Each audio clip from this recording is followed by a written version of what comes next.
네, 정영실의 뉴스 브런치 오늘도 유튜브 콩 앱으로 많은 분들이 들어와 주셨네요. 감사드립니다. 자, 첫 코너 뉴스픽으로 시작하겠습니다. 오늘도 두 분 모셨어요. 송문희 박사님 안녕하세요. 네, 안녕하세요. 네, 조성실 정치하는 엄마들 전 대표 안녕하세요. 네, 반갑습니다. 자, 어제 지금 앞서 제가 잠시 좀 그 실태조사 결과를 말씀드렸는데 2021 한부모 가족 실태조사 결과가 발표가 됐고 저희가 이 내용을 오늘 좀 자세히 살펴보고 싶습니다. 양육비를 10명 가운데 8명이 받지 못하고 있고 또 여성 한부모 가족의 월 평균 소득이 무척 낮다.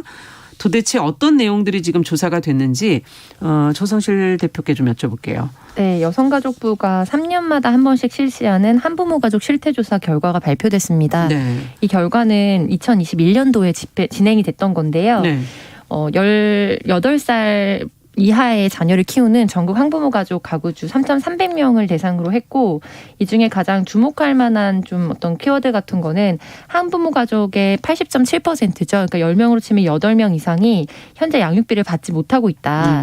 그리고 한 번도 받은 적이 없다고 응답하신 분이 72.1%에 달했습니다. 네. 그래서 이런 양육비 지급에 관한 것뿐만 아니라 월 평균 소득이나 겪고 있는 어려움에 대한 조사도 진행이 됐는데요. 네. 한부모 가족의 월 평균 소득은 245만 3천 원 수준이었는데 또 여기서 유의미하게 보이는 거는 엄마와 자녀가 살고 있는 가정이 있고 그렇죠. 아버지와 자녀가 살고 있는 가정이 있잖아요. 네네. 근데 이제 엄마와 살고 있는 가정이 전체적으로 이제 비율이 더 많은데도 불구하고 월 평균 소득이 188만 2천 원 수준이고요. 이거보다도 더 적다는 얘기인가요? 네, 맞습니다. 그리고 아빠랑 살고 있는 가정은 이것보다 80만 원이 많기 때문에 전체 평균이 245만 원 정도로 맞춰진 겁니다.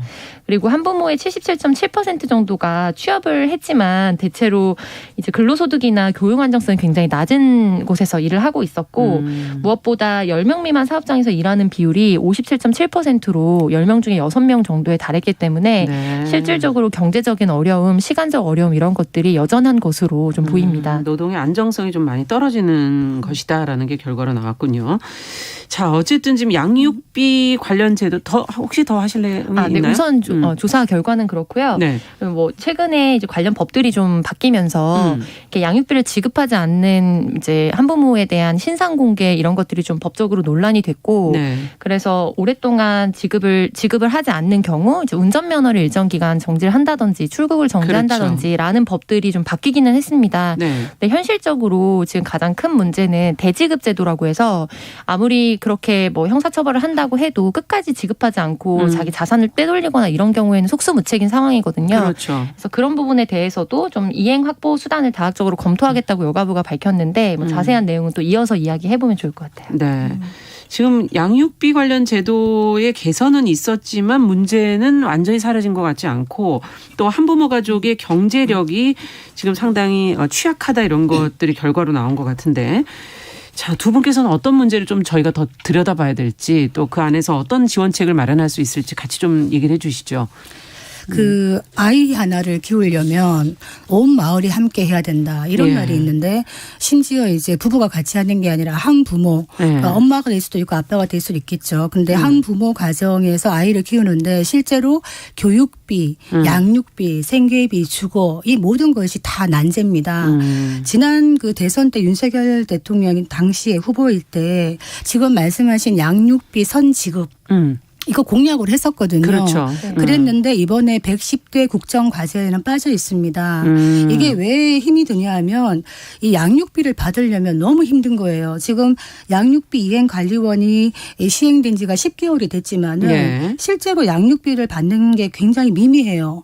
왜냐하면 그 아빠나 엄마 즉 양육비를 줘야 될 채무자가 주소를 숨기면은 찾을 수가 없어요. 그렇기 때문에 시간이 오래 걸려요. 한 2, 3년 걸리고 실제로 찾아내서 감치 명령을 해도 실제 집행하는 게 또 굉장히 낮아요. 그렇군요. 이러다 보니까 명단 공개도 한다고 하는데 얼굴 공개 안 합니다. 법에 들어가 있지 않아서 그렇다면 심리적 부담감이 적기 때문에 이것도 실효성이 적다. 그러니까 이런 문제가 있어가지고 실제로 이제 그럼 어떻게 하느냐. 당장 생계가 위험한 한부모 가정이 있는데 그러면 모든 한부모에게는 못하더라도 우선 긴급하고 불급한 그런 한부모 가정에게는 한시적으로도 양육비를 빨리 지원을 하고 국가에서 그다음에 그 채무자에게 나중에 구상권을 행사하는 이 법이 작년에 발의가 돼 있어요. 네. 근데 아직 통과를 안 하고 있는 거죠. 발의만 돼 있고. 네네. 네. 자, 그렇다면 어떻게 보시는지 조 대표님께서는. 네, 언급해 주셨던 그 대지급제도 같은 경우에는 반드시 좀 통과돼야 되는 정책이라고 생각을 하고요. 근데 이제 덧붙여서 우리가 한부모 가정을 바라볼 때 그 경제적인 지원이 물론 어떻게 보면 실질적으로 가장 중요한 필요하죠. 부분이고 네. 좀 간과되는 부분은 시간적인 지원에 관한 부분입니다. 그러니까 시간적. 네, 아동 청소년이 나이대나 연령대가 어느 때인가에 따라서 겪고 있는 어려움이 조금씩 다르거든요. 그래서 뭐 청소년 같은 경우에는 사회적인 뭐 차별이라든지 네. 부모의 공백으로 인한 이런 부분들이 좀 크다면 네. 영유아기 아동을 키우고 있는 한부모 가정 같은 경우에는 절대적으로 일과 육아를 병행하면서 하기가 개인 힘들죠. 시간도 없고 무엇보다 돌봄 공백이 생겼을 때 도움을 그러니까 구할 곳이 굉장히 난망하다 이런 것들이 굉장히 큰 어려움이고요. 근데 이런 것들을 종합적으로 봤을 때 저는 정부 정책이나 이제 이게 정치적인 아젠다가 될 때 그 아동 중심적이고 생애 주기의 관점을 두고 이걸 진행해야 된다고 생각이 들거든요. 네. 그러니까 이른바 배드파더스라고 불렸던 그 사진까지 이제 명단 공개하는 프로젝트 같은 있었죠. 경우에는 네. 이게 어떻게 보면은 뭐 위협적으로 이거를 협박의 도구로 사용하겠다 이게 목표는 아니었거든요. 그러니까 이것저것을 다 해봤지만 정말로 진행이 되지 않고 악의적으로 자신의 재산을 이제 은닉하는 경우 이런 경우에 한해서 마지막 보루 같은 수단으로 진행을 하고 네. 여기에 참여하시는 많은 분들도 실질적으로 이게 아이에게 정서적으로는 여러 면에서 더 많은 갈등과 부담을 주기 때문에 국가가 나서서 먼저 지급을 하고 이거를 사인 간의 갈등 관계로 치닫게 하지 않았으면 좋겠다라는 게 가장 정치권에 바라는 가장 큰 그겁니다. 그래서 그렇죠. 그 부분에 좀 우리가 관점을 두고 진행을 해야 된다는 부분과 이게 국가대지급제도를 했을 때 뭐 필요한 예산이나 이런 부분들이 있지만 실질적으로 국가는 집행력이 있기 때문에 이게 재산이 없는 경우에는 어쩔 수 없는데 재산이 있는 경우에는 우선적으로 여기에 먼저 할당을 하도록 하는 거거든요. 네. 그래서 이거를 시스템을 보완을 하게 되면은 사실은 어떻게 보면 정책 의지의 문제다 이런 부분들을 좀 볼 수 있을 것 같아요. 네. 저는 마지막으로 그 베이비박스 같은 경우에 우리가 사회적 논란이 많이 있었잖아요. 네. 그런데 뭐 베이비박스를 철폐를 해야 하느냐 아니면 계속 유지 존속을 해야 되느냐 이거에만 이렇게 어떻게 보면 찬반 중심으로 토론이 많이 됐는데 최근에 제가 좀 주목해서 봤던 프로젝트는 베이비박스 프로젝트라는 게 있어요. 네. 그래서 한 비영리 단체에서 원래 이곳에 이제 봉사활동을 가셨던 한 분이 여기 베이비박스에 영유아를 이제 유기하시는 경우에 결과적으로 몇 년 뒤에 돌아오는 경우들이 굉장히 많더라. 아이를 보러 찾으러. 그런데 실질적으로 이 가정들의 어떤 공통점들을 봤을 때 해체 가정이라든지 위기 가정에서 자라고 있어서 사실은 본인이 사회로부터 보호를 받지 못했기 때문에 그러나 자기에게 일어난 일이나 생명에 대해서 책임을 지고 싶은 어떤 완충, 과도기적인 과정으로 여기를 찾는 경우가 있다. 그래서 우리가 이렇게 뭐 단편적으로 이 논의를 볼 것이 아니라 그렇다면 우리가 사회 구조적으로 이 시스템을 어떻게 바꿔야 되는지에 대해서 데이터를 축적하고 그렇죠. 실질적으로 정보가 필요한 사람이 있다면은 플랫폼을 만들어서 이제 한부모 가정이 되는 과정에 대해서 실질적인 도움을 주고 일자리나 이런 부분들을 지원하자. 그래서 그거를 지금 프로젝트를 진행하고 계신 팀이 있어요.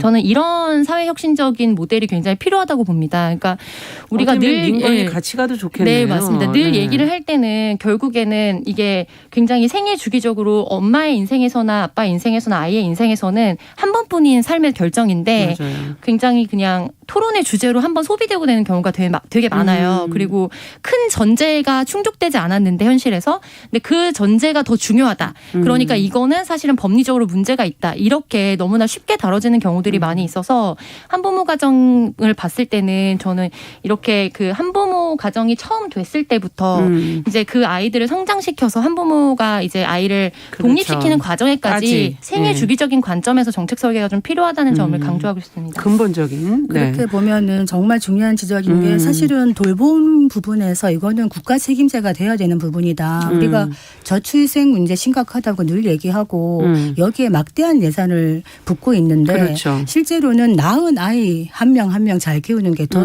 빠른 방법이거든요. 그래서 실제로 이 양육비 문제는 아이들 성장기부터 청년기까지 전 생애를 다 결정짓는 중요한 부분이기 때문에 국가가 적극적으로 개입을 해야 되는 부분이다.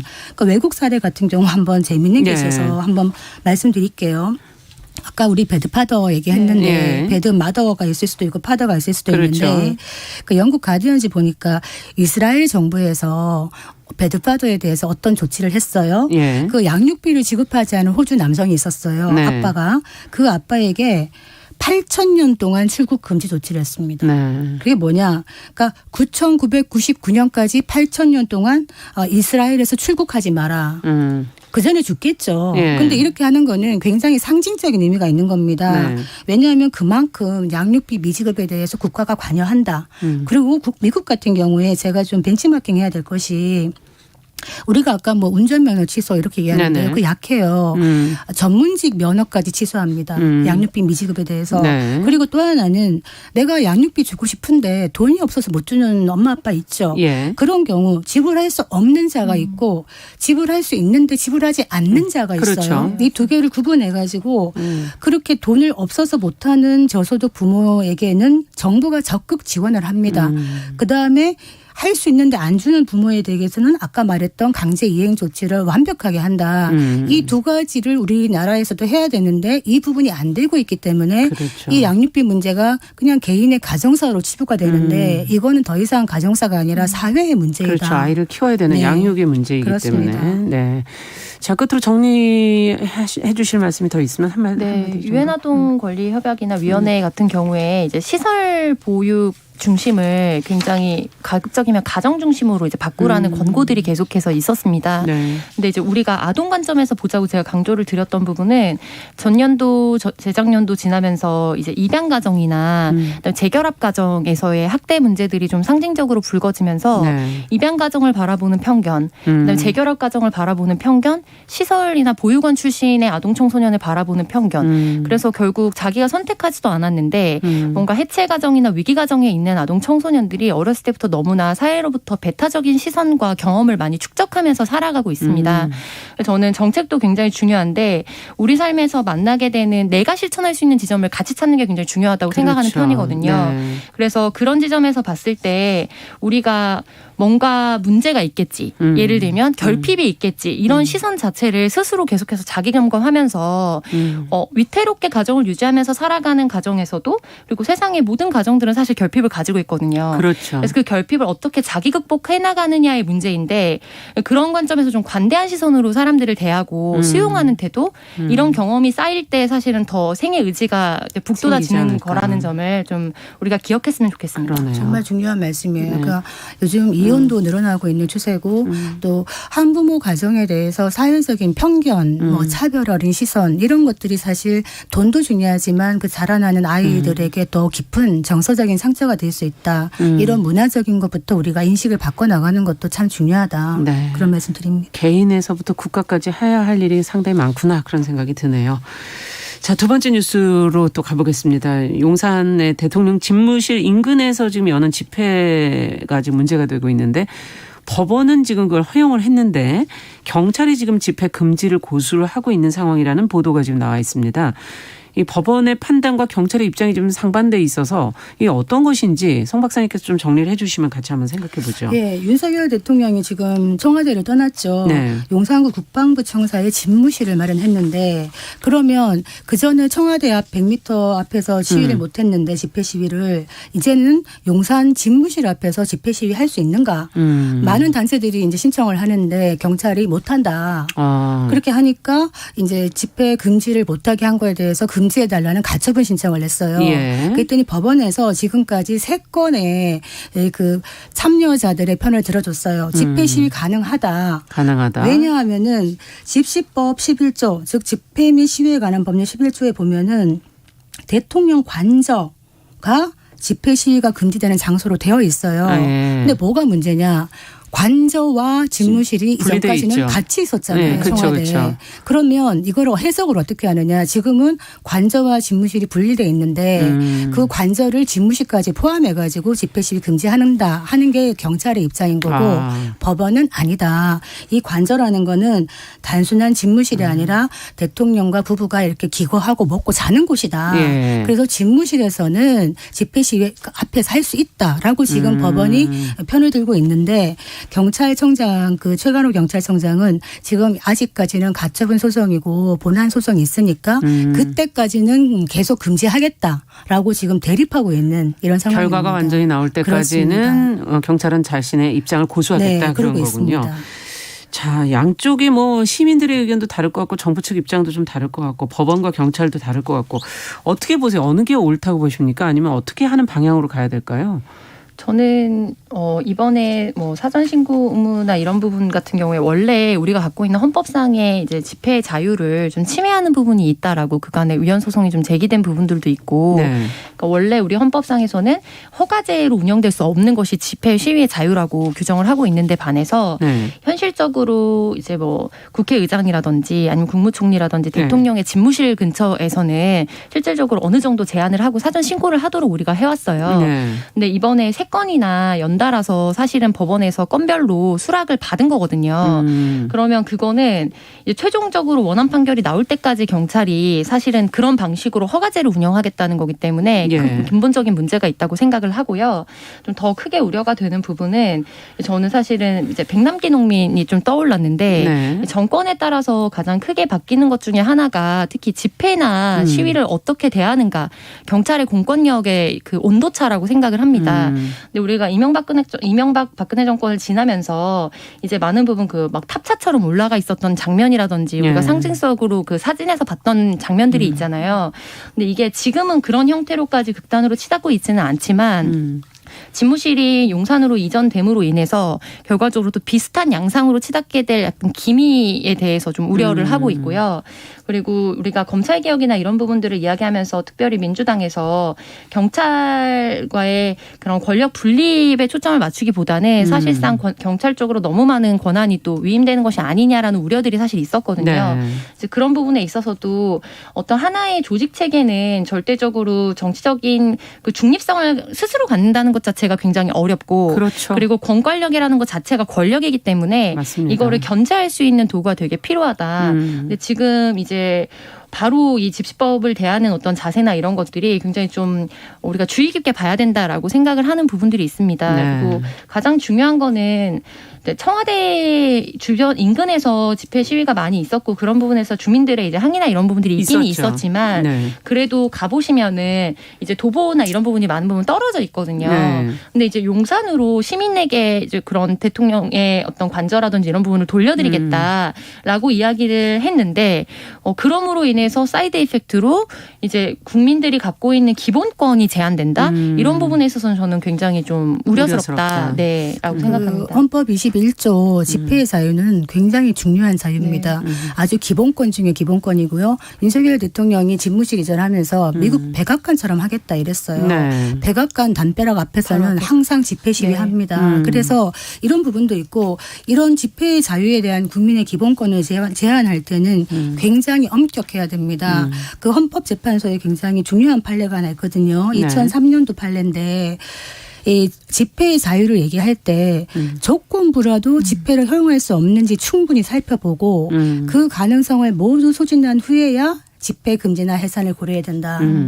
그만큼 집회가 신중하게 중요하다. 엄격하게 적용해라. 예. 그리고 또 집회의 시간과 장소도 매우 중요하다. 왜냐하면 어떤 장소에서 하는 것이 그 집회의 목적을 달성할 수 있기 때문에 그런 집회 장소와 시간의 자유도 최대한 부여해야 된다. 그래서 국민의 기본권을 제한하는 방향이 아니라 최대한 확보하는 방향으로 움직여져야 되는데 이런 그 법률의 1차 해석권을 경찰이 가진다고 주장한다면 이건 엄밀하게 말하면 상권 분립에도 어긋나는 것이 될 수가 있는 겁니다. 경찰은 행정부 소속인 그렇죠. 것이고요. 법원의 판단에 대해서 그런 것이고 지금 검수완박 얘기하셨는데 안 그래도 경찰로 너무 권한이 넘어가는 게 아니냐라는 의구심이 있는데 네. 이런 모습들에서 경찰이 권력을 많이 가졌을 때 국민의 기본권이 과도하게 제한되는 게 아닌가라는 의구심에서 벗어나긴 필요성이 있다 이런 생각이 듭니다. 네, 좀 더 신중해야 될 필요가 있겠네요.